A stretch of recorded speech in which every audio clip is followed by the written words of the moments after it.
Hello friends, Catherine magic ഹാൻഡ്സിലേക്ക് സ്വാഗതം. ഈ channel ആദ്യമായിട്ട് കാണുന്നെങ്കിൽ എല്ലാവരും ഷെയർ ചെയ്യാനും സബ്സ്ക്രൈബ് ചെയ്യാനും മറക്കരുത് കേട്ടോ. ഇന്ന് നമ്മൾ ഒരു പുതിയ വീഡിയോ ആയിട്ടാണ് വന്നിരിക്കുന്നത്. ലൈനിങ് ചുരിദാറിൻ്റെ കട്ടിംഗ് ആണെന്ന് കാണിക്കാൻ പോകുന്നത്. അപ്പോൾ ഇതാണ് മെയിൻ ഫാബ്രിക് ചുരിദാറിൻ്റെ. ലൈനിങ് നമ്മൾ എടുക്കുമ്പോൾ 2 മീറ്ററാണ് നമ്മൾ ലൈനിങ് എടുത്തിരിക്കുന്നത്. അതിൽ 3/4 നമുക്ക് കൈ വയ്ക്കണമെങ്കിൽ 2.5 മീറ്റർ അല്ലെങ്കിൽ 2.25 മീറ്ററൊക്കെ നമുക്ക് ലൈനിങ് തുണി എടുക്കാം.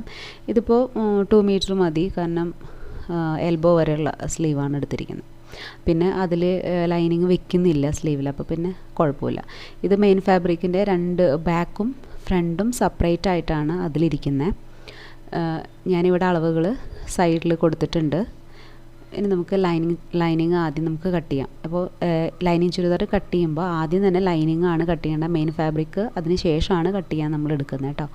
നമ്മൾ ഡബിൾ ഫോൾഡ് ചെയ്ത് വെച്ചിട്ടുണ്ട്. ഓപ്പൺ സൈഡാണ് ഇവിടെ ഇരിക്കുന്നത്. ആ സൈഡ് ക്ലോസ്ഡ് ആയിട്ടുള്ള സൈഡാണ് കേട്ടോ. ക്ലോസ്ഡ് ആയിട്ട് സൈഡ് എപ്പോഴും നമ്മുടെ വശത്തേക്ക് ഇരിക്കണം. അപ്പോൾ നമ്മൾ ആദ്യം തന്നെ ഷോൾഡർ മാർക്ക് ചെയ്യാണ്. ഷോൾഡർ വന്നിട്ട് 7.5 ആണ് ഞാൻ എടുക്കുന്നത്.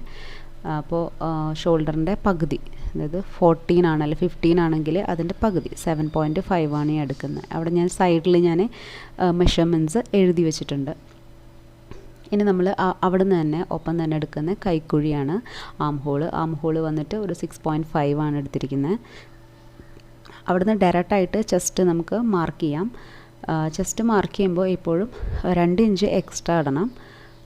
നമുക്ക് അടിച്ച് വെക്കാനൊക്കെ 2 ഇഞ്ച് എക്സ്ട്രാ ഇടണം. 8.5 ആണ് ചെസ്റ്റ് എടുത്തിരിക്കുന്നത്. അതിൻ്റെ കൂടെ 2 ഇഞ്ചും കൂടെ എക്സ്ട്രാ ആഡ് ചെയ്യുക. ഇതിന് ശേഷം നമുക്ക് നമ്മുടെ കഴുത്ത് നെക്ക് വിട്ടും ഡൗണും വിട്ട് വന്നിട്ട് 4 ഇഞ്ചാണ്. കാരണം നമുക്കൊരു ബോട്ട് നെക്കാണ് സ്റ്റിച്ച് ചെയ്യാനുള്ളത്, അതുകൊണ്ടാണ് 4 എടുത്തിരിക്കുന്നത്. അടിയിലേക്ക് സെയിം തന്നെ 4 തന്നെ നമ്മളെടുക്കാം. നമ്മൾ അത് ബാക്കും ഫ്രണ്ടും സെയിം തന്നെയാണ് ചെയ്യുന്നത്, 4 തന്നെയാണ്. ഇനി നമുക്കതൊരു ബോക്സാക്കി വരച്ചിട്ട് നമുക്കതിൽ ഷേപ്പ് വരച്ച് കൊടുക്കാം. നമ്മൾ ബോട്ട് നെക്കാണ് ചെയ്യുന്നത്. ഒരു ചെറിയൊരു ഷേപ്പ് വരച്ച് കൊടുക്കാം. ഇനി ഇത് ഞാൻ ആം ഹോൾ വരയ്ക്കാനായിട്ട് ഫ്രഞ്ച് കർവ് യൂസ് ചെയ്യുന്നുണ്ട്. ഇല്ലെങ്കിൽ നമുക്ക് കൈ കൊണ്ട് നമുക്ക് സിമ്പിളായിട്ട് വരയ്ക്കാൻ പറ്റും. അല്ലെങ്കിൽ ഫ്രഞ്ച് കർവ് വെച്ചാലും പ്രോബ്ലം ഇല്ല. ഈസി ആയിട്ട് നമുക്കിനി വരയ്ക്കാൻ അറിയാത്തവരാണെങ്കിൽ ഈസി ആയിട്ട് നമുക്ക് ചെയ്യാൻ പറ്റും. നെക്കും അതുപോലെ തന്നെ ഫ്രഞ്ച് കർവ് ഉപയോഗിച്ചിട്ട് നമുക്കൊന്ന് വരച്ചു കൊടുക്കാം. ഇനി നമ്മൾ ചെയ്യേണ്ടത്, ജസ്റ്റ് നമ്മൾ മാർക്ക് ചെയ്തിട്ടുണ്ടല്ലോ 8.5, നമ്മളത് മാർക്ക് ചെയ്ത് കൊടുക്കുക. 2 ഇഞ്ച് എക്സ്ട്രാ ഇട്ട് കൊടുക്കുക. അവിടെ നിന്ന് അടിയിലോട്ടൊരു 40 ഇഞ്ചസിന് ഷോൾഡറിൽ നിന്ന് അടിയിലേക്ക് എടുത്തിട്ട് അവിടെ നിന്ന് 1 ഇഞ്ച് കുറച്ച് മാർക്ക് ചെയ്യാം. അതായത് ഒരു 7.5 അല്ലെങ്കിൽ 8ൻ്റെ അടുത്ത് അത്ര മാർക്ക് ചെയ്താൽ മതി. നമ്മൾ വെയ്സ്റ്റ് ലൈനിൻ്റെ ഭാഗത്ത് അവിടെ നിന്ന് നമുക്കിനി സ്ലിറ്റിൻ്റെ ഭാഗം നമുക്ക് മാർക്ക് ചെയ്യണം. അപ്പോൾ ഷോൾഡറിൽ നിന്ന് 20 ഇഞ്ചസാണ് നമ്മൾ എടുക്കുന്നത്. ഷോൾഡറിൽ നിന്ന് 20 ഇഞ്ചസ് എടുക്കുക സ്ലിറ്റിന് വേണ്ടിയിട്ട്. അവിടെ നിന്ന് നമുക്കൊരു സ്ലിറ്റ് വന്നിട്ട് ഒരു 9 ആണ് ഞാൻ എടുത്തിരിക്കുന്നത്. അപ്പോൾ 9 അല്ലെങ്കിൽ 9.5 നമ്മൾ അവിടുത്തെ അളവ് വെച്ചിട്ടാണ് നമ്മൾ എടുക്കുന്നത് കേട്ടോ. അവിടുത്തെ റൗണ്ട്, നമ്മുടെ ആ ഭാഗത്തിൻ്റെ സ്ലിറ്റ് വരുന്ന ഭാഗത്തിൻ്റെ റൗണ്ട് ഉപയോഗിച്ചിട്ട് ഇനി നമുക്കിതെല്ലാം കൂടെ ഒന്ന് ജോയിൻറ്റ് ചെയ്യാം. അപ്പോൾ സ്ലിറ്റ് വരുന്നത് 20ലാണ് കേട്ടോ. 20 ഇഞ്ചസിലാണ് വരുന്നത്. നമുക്ക് സ്കെയിൽ ഉപയോഗിച്ചിട്ട് അല്ലെങ്കിൽ നമുക്ക് കൈ കൊണ്ട് ഡ്രോ ചെയ്യാം. സ്കെയിൽ ഉപയോഗിച്ചിട്ടാകുമ്പോൾ കുറച്ചുകൂടി എളുപ്പമുണ്ട്. ഫുള്ളായിട്ട് നമ്മൾ ഡ്രോ ചെയ്ത് വെച്ചു.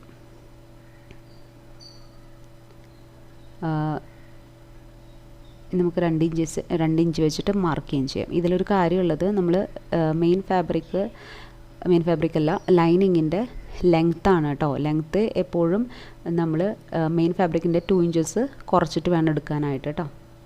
ഇതിൽ നമുക്ക് അടിഭാഗത്ത് നമുക്കൊരു 10 മതി. 10 മാർക്ക് ചെയ്യാം അടിഭാഗം. അവിടെ നിന്ന് 1 ഇഞ്ച് സ്ലിറ്റിന് വേണ്ടിയിട്ട് 1 ഇഞ്ച് എക്സ്ട്രാ ഇടാം. എന്നിട്ട് ആ സ്ലിറ്റിൻ്റെ ഭാഗത്ത് നിന്ന് നമുക്ക് നേരിട്ട് ഒരു സ്ട്രെയിറ്റ് ലൈൻ വരച്ചു കൊടുക്കാം. ആ 1 ഇഞ്ച് എക്സ്ട്രാ ഇടുന്നത് നമുക്ക് സ്ലിറ്റ് മടക്കി അടിക്കാൻ വേണ്ടിയിട്ടാണ് കേട്ടോ ആ 1 ഇഞ്ച് ഇടുന്നത്. അപ്പോൾ നമുക്ക് കറക്റ്റായിട്ട് സ്ലിറ്റ് ആ 10ൽ തന്നെ നിൽക്കും, അങ്ങനെ നിൽക്കാൻ വേണ്ടിയിട്ടാണ്. അത് നമ്മൾ ഏകദേശം നമ്മളുടെ ലൈനിങ്ങിൽ മാർക്കിങ് കഴിഞ്ഞു. ഇനി നമ്മളത് കട്ട് ചെയ്യാം. അപ്പോൾ ലൈനിങ് കട്ട് ചെയ്യുമ്പോൾ നെക്ക് നമുക്ക് കട്ട് ചെയ്യാം. ലൈനിങ്ങിൽ ഒരു കാര്യം പ്രത്യേകം ശ്രദ്ധിക്കേണ്ടതെന്ന് വെച്ചാൽ മെയിൻ ഫാബ്രിക്കിൻ്റെ ലെങ്ത്ത് എടുക്കരുത് ലൈനിങ്ങിൽ ഒരിക്കലും. അതിൽ 1 ഇഞ്ചോ അല്ലെങ്കിൽ 2 ഇഞ്ചോ നിങ്ങൾ കുറച്ചിട്ട് വേണം എടുക്കാനായിട്ട്. ഇതിപ്പോൾ ഫുൾ ലെങ്ത്ത് വന്നിട്ട് 40 ഇഞ്ചസ് ആച്ചാൽ 38 ആണ് നമ്മൾ ലൈനിങ്ങിൽ എടുക്കേണ്ടത് കേട്ടോ. നമ്മളിത് ശ്രദ്ധിച്ച് കട്ട് ചെയ്യുക. ഇതിലെ നെക്ക് ലൈനിങ്ങിലാണ് ഞാൻ കട്ട് ചെയ്യുന്നത്.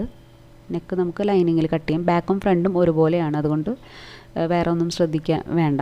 രണ്ടും ഒപ്പം വെച്ചിട്ട് തന്നെ കട്ട് ചെയ്യാൻ പറ്റും. ഷോൾഡറും കട്ട് ചെയ്തെടുക്കുക.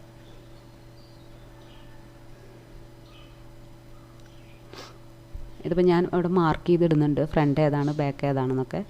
അത് ഇനിയിപ്പോൾ അതായത് നെക്ക് രണ്ടും സെയിം ആയ കാരണം പെട്ടെന്ന് ഇനി ഇതാവേണ്ട വെച്ചിട്ടാണ് മാർക്ക് ചെയ്തിടുന്നത് കേട്ടോ. അങ്ങനെ വേണം നിർബന്ധമില്ല, വേണമെങ്കിൽ ഇടാം. അപ്പോൾ നമ്മളുടെ ലൈനിങ് വെട്ടിക്കഴിഞ്ഞു. ഇത് ഇനി സിമ്പിളാണ്. ലൈനിങ് വെട്ടിക്കഴിഞ്ഞാൽ നമ്മൾ ഡയറക്റ്റായിട്ടത് മെയിൻ ഫാബ്രിക്കിൽ വെട്ടാൻ പോവാണ്. അപ്പോൾ അത്രയേ ഉള്ളൂ ഇതിൽ കാര്യം. ഇനി നമ്മൾ മെയിൻ ഫാബ്രിക് എടുക്കുകയാണ്. മെയിൻ ഫാബ്രിക്കിൻ്റെ മേലെ ലൈനിങ് ഫാബ്രിക് വെച്ചിട്ട് കട്ട് ചെയ്യാം.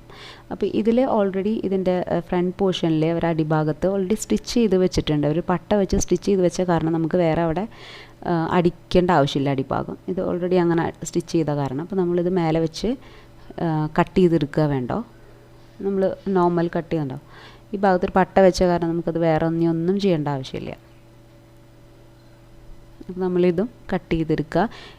ഇപ്പോൾ മെയിൻ ഫാബ്രിക് കട്ട് ചെയ്യുമ്പോൾ ഒരു കാര്യം ശ്രദ്ധിക്കേണ്ടതെന്ന് വെച്ചാൽ അതിൽ നമ്മൾ നെക്ക് കട്ട് ചെയ്യേണ്ട ആവശ്യമില്ല. നമ്മൾ ഓൾറെഡി ലൈനിങ്ങിലാണ് നമ്മൾ നെക്ക് കട്ട് ചെയ്തത്. അപ്പോൾ അടിച്ചതിന് ശേഷം മാത്രം നമ്മൾ നെക്ക് കട്ട് ചെയ്യണ്ടോ. അല്ലെങ്കിൽ ചിലപ്പോൾ എല്ലാം കൂടെ കറക്റ്റല്ല എന്ന് വന്നിരിക്കും. അപ്പോൾ നമുക്ക് കറക്റ്റായിട്ട് കിട്ടാൻ വേണ്ടിയിട്ടാണ്. അല്ലെങ്കിൽ ഒന്ന് അങ്ങോട്ട് ഇങ്ങോട്ട് വലിഞ്ഞ് ഇത് കോട്ടൺ ആയതുകൊണ്ട് കുഴപ്പമില്ല. ഷിഫോണ് അല്ലെങ്കിൽ ജോർജറ്റിൻ്റെ ഫാബ്രിക്കൊക്കെ ആണെങ്കിൽ കറക്റ്റായിട്ട് നിൽക്കില്ല. അപ്പോൾ നമ്മൾ ജസ്റ്റ് ലൈനിങ് മേലെ വെച്ച് ഫ്രണ്ട് കട്ട് ചെയ്ത് ഇതുപോലെ തന്നെയാണ് ബാക്ക് പോർഷനും കട്ട് ചെയ്യേണ്ടത്. ബാക്ക് പോർഷൻ നിന്നാണ് നമ്മൾ സ്ലീവിനുള്ള തുണി എടുത്തിരിക്കുന്നത്. അപ്പോൾ ശ്രദ്ധിച്ച് ബാക്ക് പോർഷൻ കട്ട് ചെയ്തോളൂ. കാരണം കറക്റ്റായിട്ട് എടുത്തിട്ട് വേണം കട്ട് ചെയ്യാനായിട്ട്. ലൈനിങ് ഉള്ള കാരണം വെച്ച് കട്ട് ചെയ്യണ കാരണം കുഴപ്പമില്ല. ഇത് നമ്മൾ അതിൻ്റെ സൈഡിലുള്ള ബാക്കി ഭാഗമാണ്, അതാണ് നമ്മൾ സ്ലീവിന് യൂസ് ചെയ്യുന്നത്.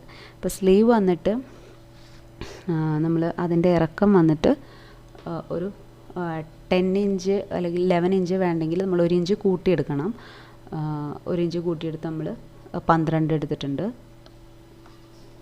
12ലാണ് നമ്മൾ മാർക്ക് ചെയ്യുന്നത്. പിന്നെ ഒരു 6.5 ആണ് നമ്മൾ ആം ഹോൾ എടുത്തിരിക്കുന്നത്. അപ്പോൾ അതിനൊരു 2 ഇഞ്ചോളം കൂട്ടി 8 അല്ലെങ്കിൽ 9 വെച്ചിട്ട് നമുക്ക് ജസ്റ്റ് ഇങ്ങോട്ട് നേരെ മാർക്ക് ചെയ്യാം. അവിടെ നിന്ന് താഴത്തോട്ട് 3 ഇഞ്ച് ഇടുക. എന്നിട്ട് വേണം നമ്മൾ ജോയിൻറ്റ് ചെയ്യാൻ. ഒരു സ്ലോപ്പിൽ ജോയിൻറ്റ് ചെയ്യുക. ഒന്ന് വളച്ച് നമുക്ക് ജോയിൻറ്റ് ചെയ്ത് കൊടുക്കാം. സ്ലീവ് നമ്മൾ എല്ലാ സ്ലീവും നമ്മളിങ്ങനെ തന്നെയാണ് ജോയിൻ ചെയ്യുന്നത്. ഇതിനെ കുഴിച്ചെടുക്കുന്നൊന്നുമില്ല, ജസ്റ്റ് ഒരു സ്ലോപ്പ് ഇട്ടിട്ട് ജോയിൻറ്റ് ചെയ്യാം. അടിഭാഗത്ത് നമുക്ക് നോക്കാം ഒരു 7 ഇഞ്ചസ് ഒക്കെ എടുക്കാം. 7 ഇഞ്ചസ് എടുക്കാം. ഇനി നമുക്ക് ആ 2 ഭാഗവും കൂടെ ജോയിൻറ്റ് ചെയ്യാം. അപ്പം നമ്മൾ ജോയിൻറ്റ് ചെയ്ത് കഴിഞ്ഞു. ഇത് കട്ട് ചെയ്തെടുക്കുക. ഇത്രയേ ഉള്ളൂ സ്ലീവ്. വെരി സിമ്പിളാണ്. സ്ലീവിന് ഇത്രയേ ഉള്ളൂ, കട്ട് ചെയ്തെടുക്കുക.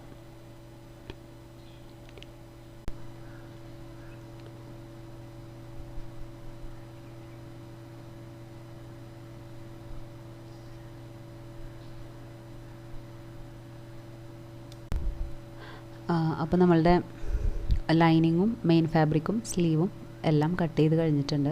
പിന്നെ ഇതിൻ്റെ സ്റ്റിച്ചിങ് വീഡിയോ അടുത്ത വീഡിയോയിൽ ഞാൻ ഇടുന്നതായിരിക്കും. അപ്പോൾ സിമ്പിളാണ്, എല്ലാവരും ഒന്ന് ട്രൈ ചെയ്ത് നോക്കുക കട്ട് ചെയ്യുന്നത്. അപ്പോൾ താങ്ക്സ് ഫോർ വാച്ചിങ്.